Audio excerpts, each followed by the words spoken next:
whether you are a nutritionist or a clinician or a psychotherapist or a fitness trainer, the program works. It works straight across the board. There is really a high success rate in this program because it really works. The client is very interactive in the results of this program. That's what was intriguing to me. It's not based on just a bright counselor or based on a great fitness trainer, but the person themselves, the client, is very interactive. It's very much a part of who they are for the rest of their life.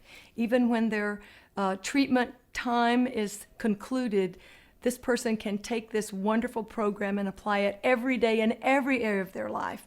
And really we know as counselors that really the problem people present with sometimes is really not the problem they end up with. Every area of your life is covered, and you begin to open up in all areas that you really had not planned on working on.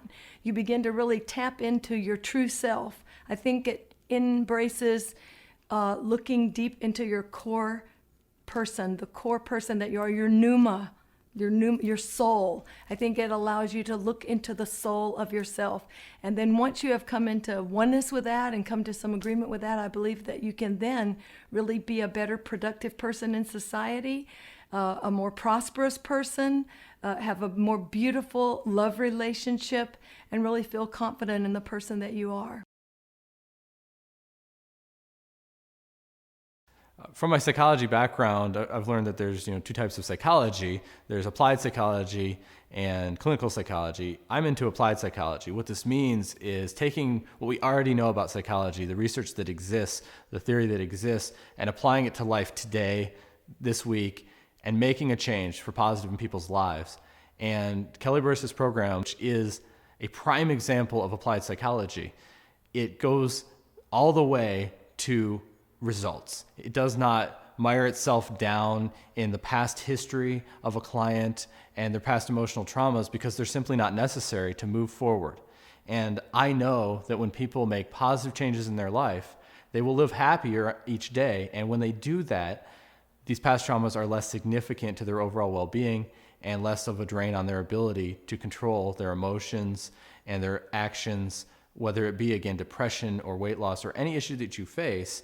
This is what I'm talking about with applied psychology, getting things done with what we already know. 100 years of research in psychology, this program is possibly more effective than the majority, if not all, of the programs that a clinical psychologist can offer you based on that research. Yet it is also consistent with what we know about the subconscious.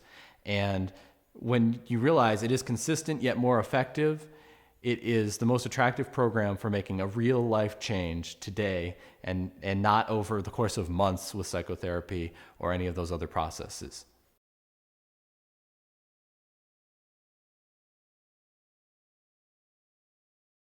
And the subject today is that psychiatric drugs are much, much more dangerous than you've ever been led to believe by the doctors who are prescribing them. I genuinely believe that if most people knew how dangerous the psychiatric drugs really were, most people would never start on them. And I also believe that if most prescribers had even the faintest idea how dangerous they were, they'd stop prescribing them. Well, how is it that so many people can be ignorant about psychiatric drugs? Well, the truth is because they're all getting their information from the drug companies. I know this because I've been a medical expert in dozens of lawsuits against drug companies. I've looked inside drug companies and seen what they're really doing.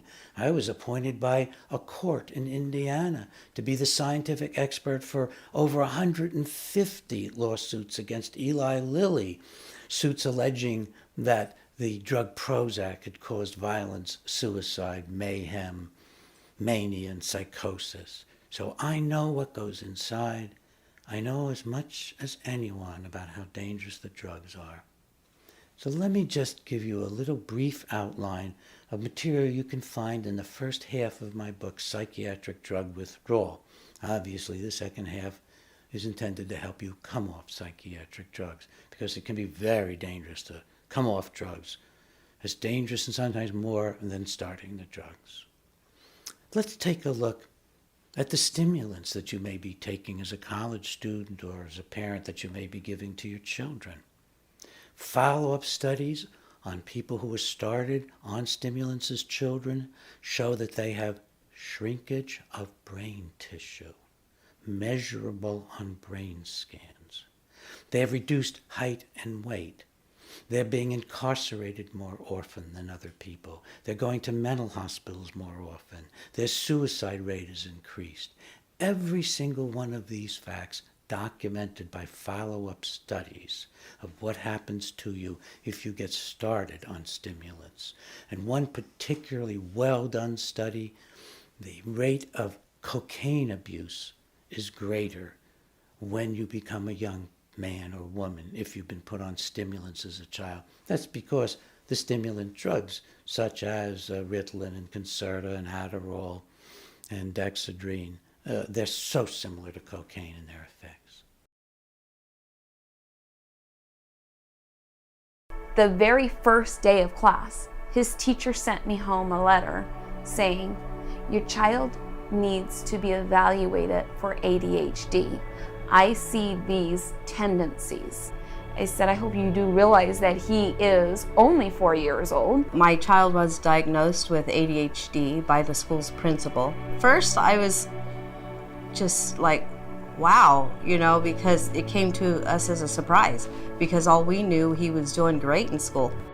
My son was 3 years old when he was diagnosed with ADHD, ODD, and possible bipolar.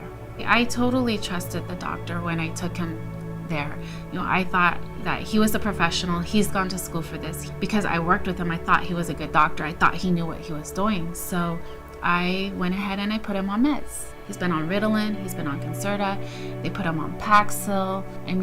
We tried different drugs, different dosages, because each one that they would have him on would have a different side effect. My son was in elementary school, early second, third grade, and the teachers were telling me he's very rambunctious and can't stay focused, and I should consider getting him on medication for kids with ADHD.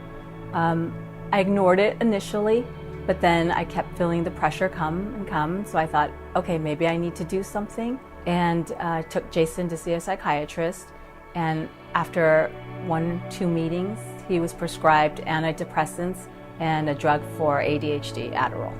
Immediately, within a couple of days, it took a toll on Jason. He was listless. He had no will to eat, to communicate. And I did call the doctor, and he said, oh, just lighten up the dosage and whatnot. But after not even a week, barely, I think it was like 6 days, he, I would say, attempted suicide. And I'm just like, oh my God, what's happening? The doctor's opinion was that my child needed to be on drugs to change his behavior. The court took my rights away from me based on the doctor's recommendation. My son's personality is completely different on the drugs and off the drugs. So on the drugs, he is not talking at all. Quiet, lethargic, and angry. Bitter and angry. And not eating and not growing. I was sick to my core. I couldn't believe that I had those rights taken away from me. I came across the Kelly Burris website. I instantly saw that Kelly was collecting data as a college professor who was interested in research and the head of many master's level thesis committees. I'm also research oriented, and when I saw that, I said, here's a man who is able to prove the good results that he's getting. I really believe in what Kelly has developed over the past 24 years. I have looked at it from top to bottom, agree completely with what he's doing, encourage him to continue it, and hope that someday the world finds out what a great program he's developed. I'm very happy at this point to be affiliated with him and intend to do so for many years to come.